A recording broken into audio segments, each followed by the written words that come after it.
Hello, and in today's video we are doing an FPL review of Game Week 35 and an FPL preview for the biggest game week of the entire Fantasy Premier League 20 to 21 to 22 season. That's right, it is a double game week with 12 teams having two fixtures, and my people, a chip is in play. That's right, we only had one chip left.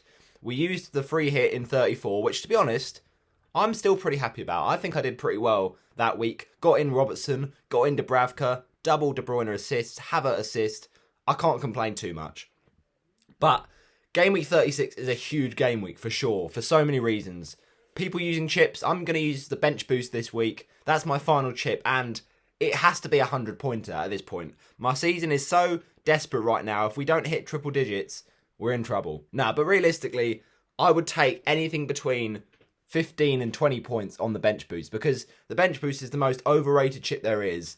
I've tried to plan for it, I've tried to build for it, but unfortunately FPL this season has just been so unpredictable. We've had last minute injuries to the likes of Ben White and Jacob Ramsey this game week, which has made it really difficult. So it's not the most ideal week to bench boost, but of all the weeks left, because of the amount of fixtures, it's the week that I have to bench boost. So yeah, that's what I'm doing this week. But we'll talk through, first of all, Game Week 35 very briefly, because it's 15 minutes to the deadline at the time recording. 1:15 there, as you can see. So this video might go out a little bit later. It might be, say, 1:45, or it might even be at 3 o'clock when the first matches kick off. Brentford, Southampton, etc. But let me just talk you through then what that was in Game Week 35.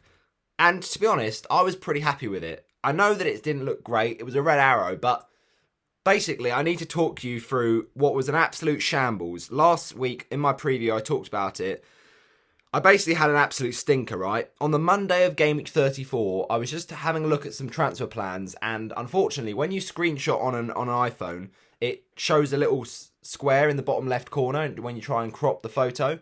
And accidentally, instead of clicking crop, I accidentally clicked confirm transfers. So mid Game Week 34, I accidentally took a -8 that I didn't want to take. Well, I say I didn't want to take. They were good transfers to set up for this bench boost, but they were only one option of loads of options that I hadn't really thought about yet, and I was still wanting to ponder ahead of Game Week 35, and that was really annoying. That forced my hand in Game Week 35, so obviously I couldn't then make any more transfers because -8 was enough. As I say, they weren't the worst transfers, but it was just a bit annoying that I couldn't, actually choose them for myself. So yeah, that was a stinker really. -8 taken. Weghorst was out, which, to be fair, well worked last week, because he came off before the 60-minute mark against Watford, and he was taken out for Dennis, because I knew that the double would be in 36.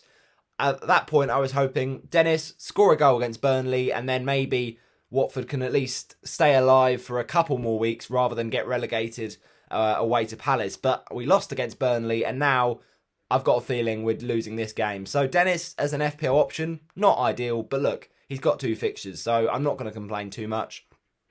I know what he's done in the past with those captaincies, and he got that red card in the previous double game week in the season, but I honestly think if there's one man to score at Selhurst today, it is Emmanuel, because he's been our shining light in a real bad season. He's, of all of them, been the least bad, even if it is a bit of a stinky bunch this season. So that was all right. I mean, Dennis didn't do anything against Burnley, a bit frustrating, but he at least outscored Weghorst by the appearance points.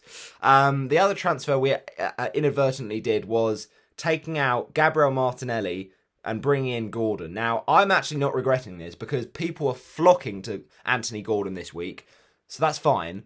But Martinelli just had to, by my luck, then come in out of nowhere to start his first game in ages against West Ham, and on top of that, get an assist and get a bonus point. It was just so frustrating to see that, and I've kind of got to hope that Martinelli doesn't play this week, because then the hit for Gordon is kind of not really worth it, because I was always going to bench Gordon last week against Chelsea, but just so turns out he actually scored more points just by his clean sheet point than a lot of my other players. We'll get to that in a second. But I think that was worth it, and he's got great fixtures in 36 and 37, so it will pay off in the long term. And then the other transfer I did by mistake was a move in the defence, I think, wasn't it? I need to look back. Let me have a little check, people. Yeah, defence. Matip came in for Marty. So, yeah, that was because I looked at Liverpool's fixtures and I just wanted Matip back. When I sold him around about this time in game week 31, was it, maybe? Yeah, for Rudiger, actually. So, Rudiger has been an awful transfer for me. He's not done any points. But Matip, I just felt, for that price at 5.1, he was worth getting back, and Liverpool clean sheets, it's just going to happen. So that was kind of worth it. Oh my gosh, there's literally 11 minutes to deadline. I've not made my transfers. I need to get on. But yeah, I was just talking through my absolute nightmare of a transfer. So obviously, the only thing I could really influence on Friday, for the Saturday deadline, when I was tinkering with my team, was who am I going to bench and who am I going to captain. So I went very, very safe with my 2 captaincy shouts. My vice captaincy was on Salah, and it was on, to be fair, before the week, it was on captaincy on Salah all week. But then I started hearing rumours that he might be benched against Newcastle. Now, I didn't really believe them, so then hence I kept him on the vice captaincy. But I also felt that I just wanted to go different this week and go with a bit of Harry Kane, because I knew that his record against Leicester was unbelievable. And there's so many people in my mini leagues that don't have Kane but do have Son. And ultimately, at the end of the day, I thought, well, I'm not going to get any gains if I just captain Son. And if Kane blows off and Son does well, it's fine. I've got Son in my team as well.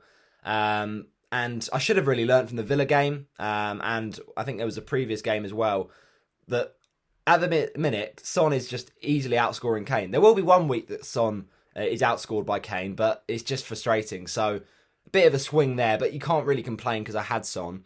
And he did get a return Kane. It's just that Son did quite a bit better. So yeah, I don't mind that captaincy. And then Salah was vice captain, thankfully, not the captain. But really, should have had it on vice captaincy Son. I just never quite liked to vice captain and captain from the same team. But that's just me. And then, yeah, the subs we'll talk about. So let's kick off Game Week 35's review with Kasper Schmeichel. He was away to Tottenham. I wasn't expecting a lot, but I was hoping, with David Raya on my bench against Manchester United, that he would just get more save points. He did get 4 saves, so I'm pretty happy with that. But obviously, conceding 3, not the most ideal. 2 points, bit of a stinker. Moving on, we had the back 3. Matip comes in with a clean sheet. Lovely stuff, especially because Trent was benched. And then actually didn't end up coming on. So that was really nice to get some Liverpool clean sheet points where other people didn't have it. And James, 2 points, really frustrating. I've said that pretty much all season. I've owned James. Whenever I've owned him, he's been a real frustration. But he's got so much attacking potential in any given game week. So you just think, hold him on. But it is frustrating. 2 points. Rudiger, 1 point. Yellow card. You hate to see it. What can you do? I didn't actually start Rudiger because I thought he would concede, and I was right. But I thought there would be attacking return from James, but he got booked, and of course Everton were much the better team. Chelsea were absolutely awful, so that double up didn't work in Game Week 35. Midfield, Son, 19 points, lovely stuff. I mean, to own Son and Kane over this run has been so nice. He's been unbelievable. He's just such a cheat code for that price, and he's going to be much more expensive next season. And then Salah, vice captain, very frustrating. I mean, you kind of understand Trent, but to bench Salah as well against Newcastle. I know that it was Newcastle, but imagine if they'd have lost that game and a slip up in the title race, that could have been costly. But, Salah, at least he's now got his rest ahead of Game Week 36 is double, so I can't really complain too much, especially those people that captain Salah. Saka, 4 points, assist, okay, take that, but I expected a bit more. At least he didn't, not play. He had rumours of a cramp or something like that. And he's got rumours of a slight injury for this Game Week 36, but I think he'll be fine. He's Arsenal's best player. Obviously, I'd like to see Martinelli there, who got more points. But look, Saka's just still so much better long term. Ramsey, 2 points. Against Norwich, I expected a lot, and I didn't get anything. He did have the shot for the final goal for Villa, but then it was saved by Krul, and then, Ings put it in to send down Norwich. So really annoying. What can you do about that? And then Dennis, 2 points. It's just frustrating. We're just so bad. And I go to every game trying to be optimistic, trying to bring in Watford players. He did outscore Weghorst, but look, Dennis was not that involved really against Burnley. He had a few chances, but it was quite quiet. hopefully it'll be a bit more lively at Selhurst and at Vicarage Road for that Everton match. I mean, either one of those games, Watford are going to be relegated. So you feel Dennis, will he really show the passion? I just hope so. Kane, captaincy, take that. We can't complain with 12 points too much, but it would have been nice to captain Son. Captain hindsight, I suppose. And then Tony, 2 points. Bit frustrating because I was hoping for a haul against a poor Manchester United defence. But look, Brentford were just off it. You have one of those sometimes and they've had a great season and Tony's done well for me. So I'm not going to complain. Bench. Raya, 2 points. Okay, no benching headache for the goalie. Trent came off, obviously. White as well didn't play, so I was glad I benched him. And Gordon, 3 points. Okay, more than Tony and Rudiger and Salah, but look, you just can't really complain. You back the decision to not play him. He didn't do anything against Chelsea. That was fine. Moving on. I need to just talk about where that has left me, and I don't need to bloom and make my transfers, man. It's 6 minutes to deadline. Oh my gosh. But yeah, talking about that -8, 53 points. It's not ideal. Obviously, it's when you take away the points, it's 45 for Gameweek 35. Small red arrow, but I think considering that transfer mess that happened, it's damage limitation. I only dropped by a couple of thousand. If you just look at our Gameweek history, we went on that amazing run, but we just have been a bit up and down since. So yeah, last game week, we dropped from 113k to 115k. It could be worse. But narrow margins with the captaincy, and hopefully this bench boost can get me a green arrow. If not, get me closer to 100k, but that's all I want. Top 100k, get me there. Got 3 game weeks to do it.